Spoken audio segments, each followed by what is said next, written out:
Okay, so welcome to this next lecture. And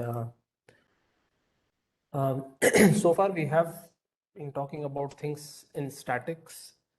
Things were they're stationary, they were in equilibrium, or they were moving very slowly. And in the last part, we also talked about the behavior of stability or the behavior of equilibrium. So what kind of equilibrium? So even if the forces and moments balance each other, still things can be in different types of equilibrium, and that's what we discussed in the last part of the virtual work and stability analysis. Now let us start with this new section, which is called as dynamics. And I'm really happy and excited to start this discussion on dynamics. And we start with something quite elementary, which is kinematics of particles. So so in this section, basically, we will be doing a study of displacement velocities and acceleration of particle and later on system of particles.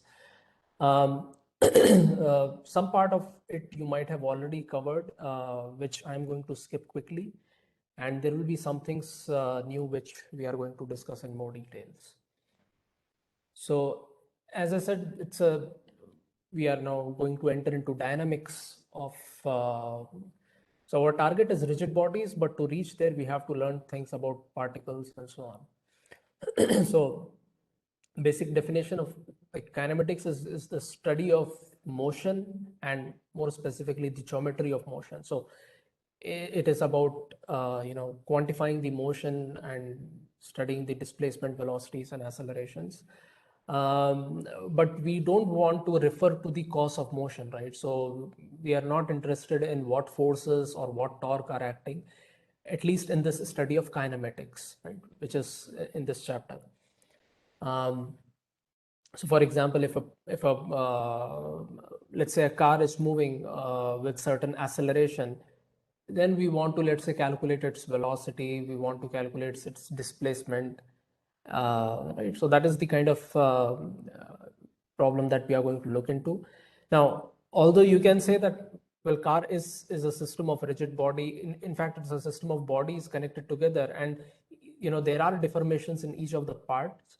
But as far as the whole, analyzing the motion of whole car is concerned, we can consider it as a rigid body if the accelerations are given to us, right? So that is the assumption in this chapter. Later on, we are going to do the study of what is called as kinematics. And yeah, so sorry, kinetics. So in the study of kinetics, we are going to talk about forces, and moment acting on the object. And yeah, so kinetics is basically used to predict the motion caused by given forces, or to determine the forces required to produce a given motion. So let's say if I say that I want to move a car at a certain acceleration or with a certain speed and on a certain gradient, then we want to do the calculations for the power required, what kind of IC engine I want to have, or nowadays if you want to have an electric vehicles, what kind of motor rating you want to have to provide that required amount of torque in to move your car. Right, so these are some of the types of questions that we will answer in the when we study kinetics. But as of now, we are going to study kinematics. Okay, so it starts with particle kinetics. As I said, it's a study of a single particle. And again, there are two classifications in this. One is called as rectilinear motion. Another is called as curvilinear motion. So rectilinear motion is basically when you have position, velocity, and acceleration of particle as it moves along a straight line. So if a particle is just moving on a straight line, we call as a rectilinear motion. But the second type is what is called as curvilinear motion, where we want to predict the position, velocity, and acceleration of a particle as it moves along a curved line. either in 2D or in 3D, right? So the first part is, I think I'm sure you have already studied rectilinear motion, and that's what I'll be going very quickly here. Even in curvilinear motion, you have partly studied about circular motion and so on when things are in a complete circle. So those things again will be kind of a repetition. But then the more complicated, or the new part for all of you will be when particle moves along a more complicated trajectory, when it moves along a general curvilinear motion, and there will be different types of or interesting motions here, which should be of interest to all of you.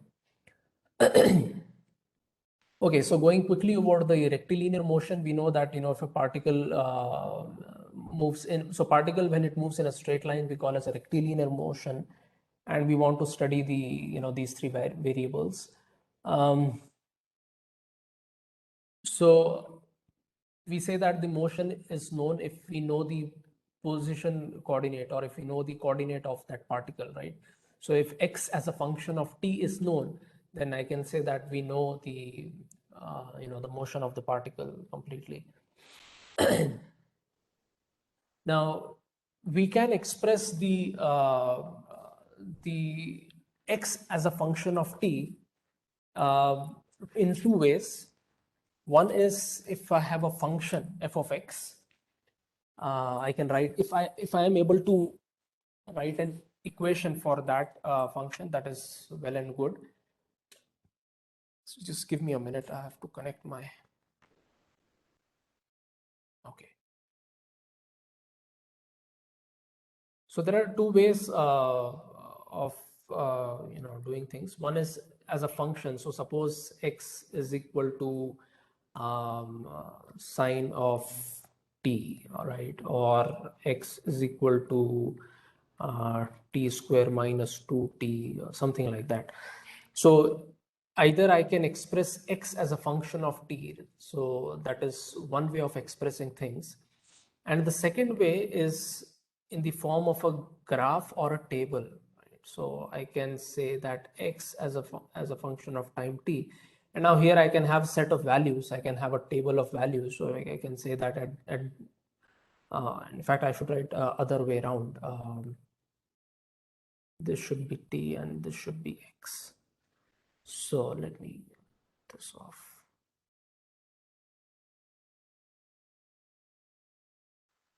So at t is equal to 0, I have a certain value of displacement, let's say 0.1. At t is equal to 0.1 second, it is, let's say, 0.3, 0.2 seconds. So this is in seconds. This is in, let's say, centimeters.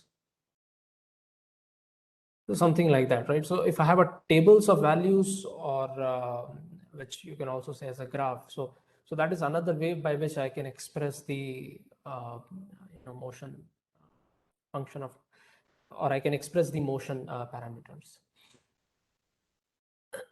Okay. Now some of the very basic things you already know or might be knowing. So average velocity is your change in displacement divided by change in time, right? So it is delta x by delta t, where delta x and delta t are finite displacements and time respectively.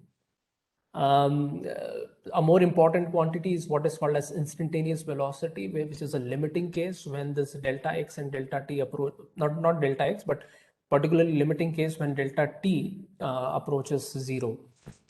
So in the case when I'm just talking at an instantaneous time, t, the change in displacement, so that limiting change, that slope of the xt curve gives you the velocity.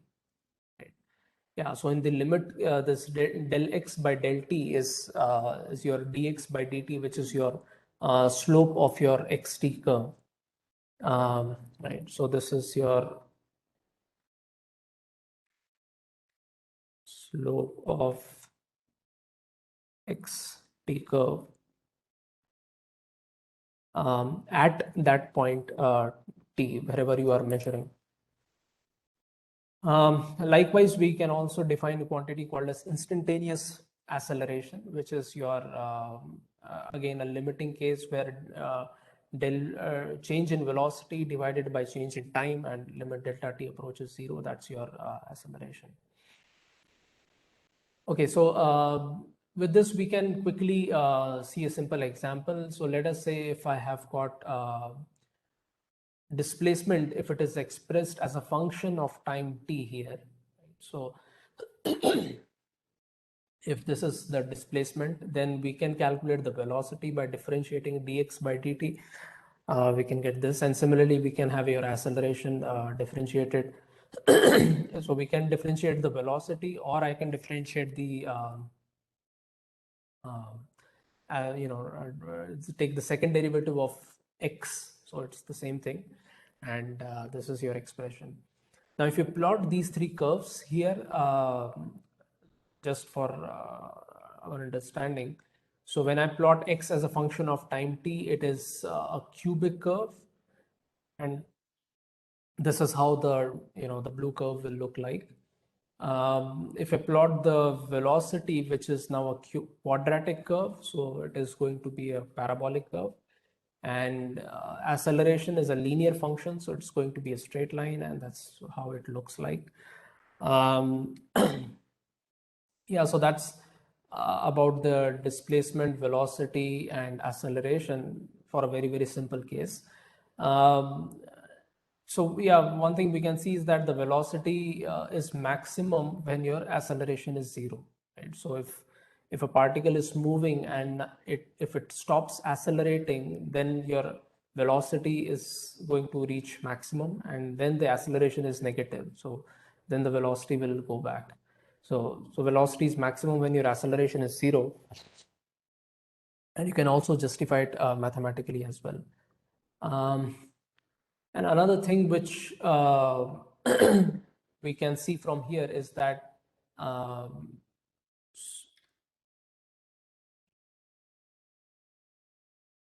yeah, so from this graph to this graph, if I take a derivative dx by dt, I get the velocity, and from here to here, if I take again dv by dt, I get the acceleration. Right, so you can see that these curves are sequentially, derivative from top to bottoms, right? So I'm differentiating this. So cubic curve becomes a quadratic, and quadratic becomes a linear. Now, suppose if I want to go from reverse way, I want to go from acceleration to velocity, and from velocity I want to go to displacement, then you can figure out that here we have to do an integral of your acceleration data. So if I have acceleration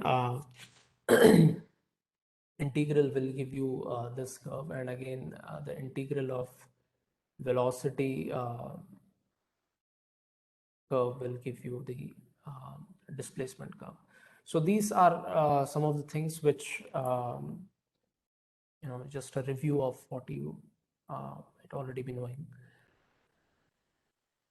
Okay, now now the next question is, we want to do a similar analysis. So we want to either go from displacement to accelerations, or we want to go from accelerations to displacement or velocity, right? So we want to so let's say we want to complete the motion of the particle, in the sense that we want to find all these three parameters. Generally, as written here, we often determine accelerations from the forces applied. So generally the accelerations are quantities which are generally known, and again we want to go from down to up, right? So if acceleration data is known either by theory and even in experiments, so many times in experiments we have a device which is called as an accelerometer, and maybe I'll show you in some lecture sometime. So this is one device we frequently use in my lab. So accelerometer is a data for acquiring accelerations, and so we can get this data acceleration as a function of time of any structure, any machine, any object. And now from there, if I want to go to velocity if I want to calculate velocity from acceleration data, and similarly from velocity if I want to get displacement data, how do we do that?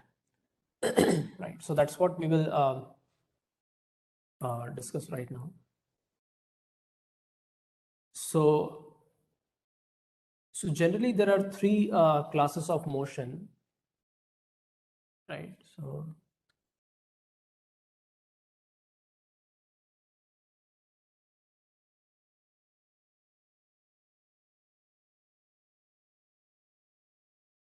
So one type is when acceleration is a function of time and this is given to us. That is one type of problem.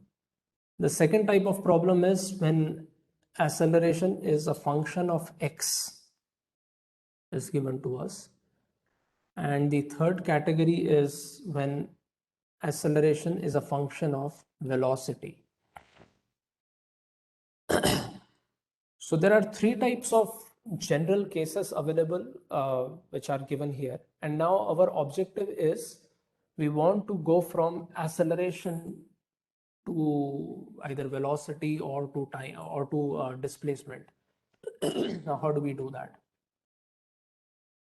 So the first one is quite simple. The first one is, let me change the color of pen. Okay, the first case is very simple and quite straightforward. So here we say acceleration is dv by dt is equal to f of t, which you can integrate f of t dt. So t is equal to, let's say, 0. I have a velocity v naught. At t is equal to t, the velocity is v. And by doing this integral, you can get the velocity as a function of time t, right? And now this problem is can be solved provided f of t is integrable, right? If you can integrate this thing, if this f of t is given to you analytically, and if it is an easy to integrate function, you can do that. Suppose if f of t is given as a numerical data, then we will see how to do this later on. Right? But the first case is quite straightforward. The second case is if you have acceleration is a function of x. A very interesting example of acceleration as a function of x is case of a spring force or case of springs. So in case of springs, we know that the force is equal to F is equal to kx, or F is proportional to kx, and therefore your acceleration is proportional to x. So in such a case, your acceleration is a function of x. And now if you try to do the same thing, if you say acceleration as dv by dt is equal to f of x, in this form you will not be able to do a direct integration, right? So for that you have to change this. So you have to you have to write acceleration as your v dv by dx, and so that's your acceleration is equal to f of x.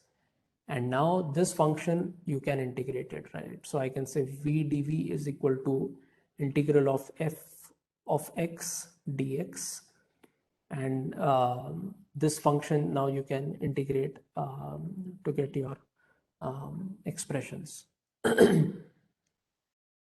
The third type of case is when acceleration is a function of velocity. A very common example for this is drag force. So generally your drag from any aerodynamic, let's say high speed moving car or a bullet or javelin throw. So the air drag is basically proportional to is a function of velocity square, velocity cube. So it's a function of velocities, and this is the type of expression that we are going to see here. Now the question is, how do we do an integration for this type of things here? So there are two ways for doing that. So one way is quite straightforward. I can say acceleration is dv by dt is equal to f of v, And now I can, take a inverse of fv. So what I get is um, integral of dv divided by f of v is equal to integral of dt. So again, we can go from, let's say, time t is equal to 0, the velocity is v naught, time t it is v. And that's one way to, provided you can easily integrate 1 over fv, you can carry out this integration and get the answer. That is one way. The second way is if you don't want to go into time, and if you want to go it in terms of displacements, so I can also write the acceleration as v dv by dx is equal to f of v. That is given to us. And now we can write this as v dv by f of v is equal to dx. And now we can again integrate it. And now the expression that we are going to get is velocity in terms of displacements, or displacements in terms of velocity, right? So I can say that at x naught, the value of v naught is given to us, and I want to calculate displacement x corresponding to a velocity, let's say v. So this gives you a relation of velocity and displacements. So these are some summary, techniques, or summary integration techniques for three most common types of problems that are encountered. Oh, there was a text written here. Okay, same thing that was I already wrote here. Oh, I was supposed to do this here. So anyway, the slides I'll correct it. So all these derivation that I have written here, I was planning to do on this screen, but that's we have already done. So how do we determine the three things? How do we interchange it? That's what we saw here. I'll correct the slides. Okay, so a simple example, just like of the drag example that I said, is as follows. So let us say a car starts from rest and accelerates according to the relationship, like given like this. So the acceleration of the car is given to you, which is some constant term minus a velocity term, which most likely is the drag thing. So if it travels a track having a radius of 200 meters, calculate the velocity of car after it has traveled halfway around the track. So when it's traveled halfway, so the distance covered is pi r. And what is the car's maximum possible speed? So what is given to us is acceleration is given. Let us say we are starting the counter at it is given to us that it starts from rest, right? So it is given that it starts from rest. So v naught is 0. The radius is 200 meters. So the distance traveled is this much. We want to calculate velocity here, right? So basically acceleration is a function of velocity, and now we have to relate acceleration to displacement. So we will express acceleration as v dv by dx is equal to acceleration as a function of velocity, which is given to us, and we'll put that data and integrate it. So it is on the right hand side, you can see it's integral of v divided by this thing for which we know the integral. So if you plug in those numbers and do the integration, so these are the values, and this is the relationship of velocities that we will get. And if we solve this, we can solve the solution. But now another point to note here is the importance of computer solutions. So you can see that it is reasonable complicated calculations, mathematics, and let's say if this function is a more complicated function. Right now, of course, it's a simple function which we can integrate, but if it was not an easily integrable function, doing hand calculation, may be limited to very good mathematicians only.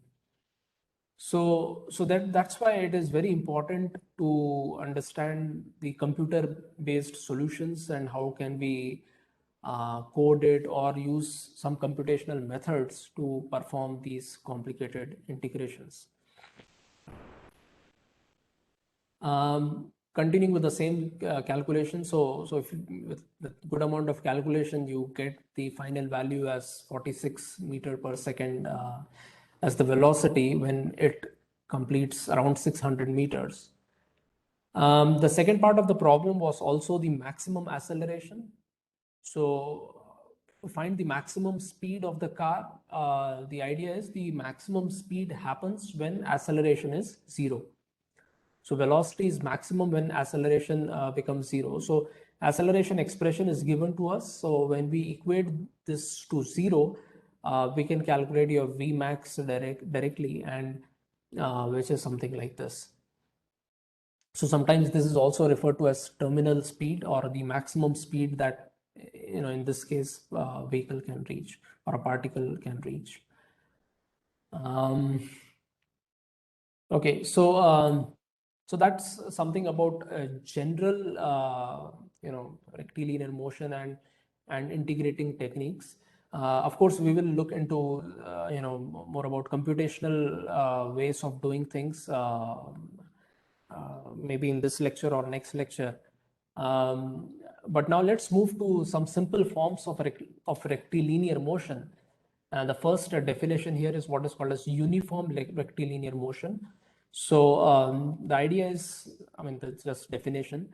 For uniform rectilinear motion, the acceleration is 0 and velocity is constant. So it's a constant velocity motion, velocity motion. Acceleration is 0, so basically your v is constant, and your displacement x is equal to x naught plus vt. That's a very, very simple basic elementary motion called as uniform rectilinear motion. The next type of motion is called as uniformly accelerated rectilinear motion. So it is having a constant acceleration or uniform acceleration. So if acceleration is constant, then you have v is equal to u plus at, and s is equal to ut plus half at square, and v square is equal to u square plus 2a. So these basic equations that I am sure you have thoroughly gone through in your school and JEE exams. So these are examples of uniformly accelerated rectilinear motion, right? So, but you have to be cautious in using these equations, that these apply only for constant acceleration. If the acceleration is not constant, you have to do integration, the general case that we have seen. Now, as I was talking about, that many times we get into situations where you have data as a function of time, right? In fact, many of you are from data science, so a lot of time we work with a lot of data, and in this case, for example, have acceleration as a function of time, and I can show you some other examples from my maybe in the next class I'll show you from my lab. We regularly do these measurements of acceleration as a function of time using accelerometers, and you get some data something like this. So now the question is, how do I convert from acceleration time data to how do I get velocity of that machine or that object, and how do I convert it to displacement as a function of time? So that's what we do using so we get acceleration data from experiment, and then to do it, we integrate the acceleration data to get velocity, and we integrate the velocity data to get displacements. Right, so that's the general technique, and we use computational techniques and computers extensively to perform these tasks. Now the basic idea is it stems from a graphical solution. So if you see the velocity, your velocity is your integral of your acceleration data. So the change in velocity in which is v2 minus v1, right? From this figure you can see here. So between two time instants t1 and t2, the change in velocity, which is this vertical height v2 minus v1, is your integral of this area. So area under this orange curve is the integral of a dt, and from t1 to t2, and that is equal to your v2 minus v1. So if I know this point, and if I know this area, and if I know this t1 and t2, then I can get and come to this point, which is v2 here.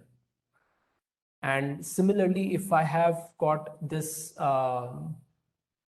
velocity data, then by doing the integral of v dt from t1 to t2, which is this area, gray area represented in the second figure, by doing that integral, that will give us the change in displacement x2 minus x1, right? So see how much time do I have. Okay, so maybe I'll pause the lecture here and come in the next class.